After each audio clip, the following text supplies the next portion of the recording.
छोले के पेड़ के नीचे जमीन फटी और 5 मुखी वाली माता की प्रतिमा प्रकट हुई। माता जी का इतिहास है, मंदिर का तो कोई इतिहास नहीं है। जब बीमारी आई थी उस टाइम पे यह नारियलों का थोड़ा सा हवन हुआ था। पैदल चलकर आते हैं यहाँ पे, तो जब से आती हूँ, जब से ये मंदिर नहीं बना था।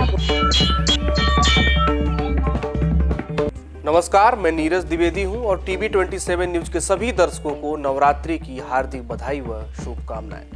चैत्र नवरात्रि का आज दूसरा दिन है। यह नवरात्रि आध्यात्मिक और वैज्ञानिक दृष्टि से अत्यंत महत्वपूर्ण है। नवरात्रि देवी भगवती की उपासना के माध्यम से आध्यात्मिक शक्ति, मानसिक शांति और शारीरिक स्वास्थ्य को बढ़ाने का एक अलभ्य अवसर होता है। इस कालखंड में आहार विहार का संयम व्यक्ति की रोग प्रतिरोधक क्षमता को बढ़ाने और आंतरिक शक्तियों को जागृत करने का कार्य करता है। देवी दुर्गा इच्छा, ज्ञान और क्रिया शक्ति की प्रतीक है। वह संपूर्ण ब्रह्मांड की आधारभूत और क्रियात्मक शक्ति के रूप में आधारित होती है। मां ललिता त्रिपुर सुंदरी की उपासना से भक्तों को आध्यात्मिक बल, जीवन में संतुलन और आध्यात्मिक उन्नति प्राप्त होती है। नवरात्र के 9 दिनों में किया गया तप और साधना व्यक्ति को सभी प्रकार की नकारात्मक शक्तियों से मुक्त कर कल्याणकारी जीवन की ओर प्रेरित करता है। यह कालखंड निसंदेह आध्यात्मिक उत्थान और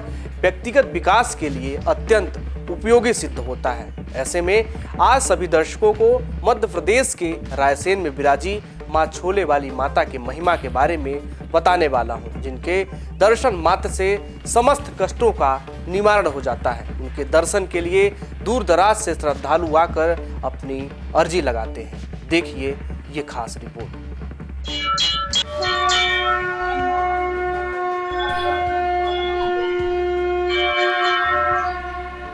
मध्य प्रदेश के रायसेन जिला मुख्यालय से लगभग 18 किलोमीटर की दूरी पर स्थित है छोले वाले माता का मंदिर, जहां लगभग 400 साल से माता पिंडी के रूप में भक्तों की हर मनोकामना पूरी कर रही हैं। माता को लेकर पौराणिक कथाओं में बताया जाता है कि लगभग 400 साल पहले गांव में महामारी फैली थी। चारों तरफ लोग मर रहे थे, जिससे गांव खाली होता जा रहा था।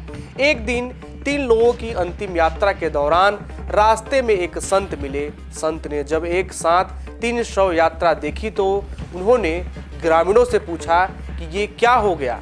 तब ग्रामीणों ने संत को सारी बात बताई। संत ने उनकी बात सुनी और कहा कि आप लोग गांव में चंदा इकट्ठा कर यज्ञ करवाओ। ग्रामीणों ने संत की बात सुनी और यज्ञ की तैयारी में जुट गए। गुरुजी, क्या है इस मंदिर का इतिहास? इस मंदिर का इतिहास तो माता जी का इतिहास है, मंदिर का तो कोई इतिहास नहीं है। ये माँ छोले वाली का स्थान 450 वर्ष पुराना है।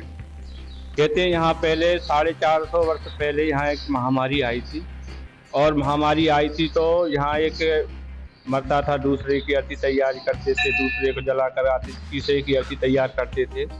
ऐसा निरंतर चलता रहा। तो एक संत मिले, उन्होंने कहा कि भैया ये क्या चल रहा है।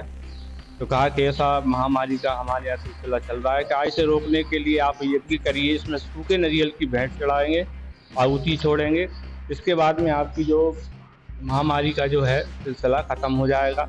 जब बीमारी आई थी उस टाइम पे यह नारियलों का थोड़ा सा हवन हुआ था। उसी टाइम से माँ भगवती की काफी महिमा है और दूर दूर से लोग यहाँ आते हैं। तो अभी भी दोनों नवरात्रों में यहाँ मेला लगता है और अगहन के महीने में यहाँ यज्ञ होता है, जो चला आ रहा है परंपरा यज्ञों की, पुरानी जो परंपरा चली आ रही यज्ञ की, वो हर साल यज्ञ होता है यहाँ। से आई हैं और क्या मांगा? हम सांचे से आए पैदल, सब ठीक रहे, माता रानी से यही मांगा है, कृपा बनाए रखें। कहाँ से आ रही हैं और क्या कहना चाहेंगे? जी, हम खंडेरा से 6 किलोमीटर दूर सांचेत ग्राम से आए हैं और हम चैत्री नवरात्रि में, शारदीय नवरात्रि में के प्रथम दिवस पैदल चलकर आते हैं। यहाँ पे माता रानी हर मनोकामना पूरी करती है। तो जब से आती हूँ, जब से ये मंदिर नहीं बना था, वो माता का वो पेड़ा था ना स्थान, तब से आती हूँ मैं। और माता के यहाँ आके बहुत सुकून मिलता है। माँ का ऐसा लगता है जैसे अपन बहुत अच्छे स्थान पे आ गए हैं और सुकून मिलता है। और माता से कुछ मांगने की जरूरत नहीं रहती, जो भी अपन कहते हैं मन से, जो घर से कह के आते हैं, वो मनोकामना पूरी होती है। इस मंदिर का इतिहास बहुत पुराना है। यहाँ पे मतलब जो भी मनोकामना मांगो वो पूरी होती है, और ये सिर्फ कहने की बात नहीं, यहाँ पे सदियों से चला आ रहा है। जो भी मनोकामना मांगो वो पूरी होती है, मैया सबकी सुनती है। आप कितने सालों से आ रही हैं और क्या मांगा आपने? मतलब जब से मैं मतलब हर नवरात्रि पे आते हैं, पास में ही गाँव है तो पास से हर नवरात्रि पे आते हैं। जो मांगा आपने मिला है? जी बिल्कुल, माता जी सबकी सुनती है। गांव में यज्ञ करवाया गया। यज्ञ के 7वें दिन छोले के पेड़ के नीचे जमीन फटी और 5 मुखी वाली माता की प्रतिमा प्रकट हुई। उसके बाद गांव में फैली महामारी खत्म हो गई। गांव फिर से खुशहाल और समृद्ध हो गया। तब से ही वह छोले वाली मैया के नाम से प्रसिद्ध है। ग्रामीणों की श्रद्धा बढ़ गई और पूरे श्रद्धा भाव से माता की पूजा करने लगे। पहले एक चौतरे पर ही माता की प्रतिमा विराजमान थी। देखते ही देखते ग्रामीण और समिति के सदस्यों द्वारा भव्य मंदिर का निर्माण कराया गया। गांव के लोगों का तो यहां तक कहना है कि तब से लेकर आज तक गांव में कोई महामारी नहीं फैली। यहां तक कि कोरोना काल में भी माता ने सबकी रक्षा की। ना कोई बीमार हुआ, ना ही किसी की मृत्यु हुई। आप सभी दर्शकों को हमने ये महत्वपूर्ण जानकारी साझा की। यह जानकारी आपको कैसी लगी कमेंट कर जरूर बताएं और अन्य खबरों के लिए TV 27 न्यूज़ डिजिटल को सब्सक्राइब और फॉलो भी जरूर करें।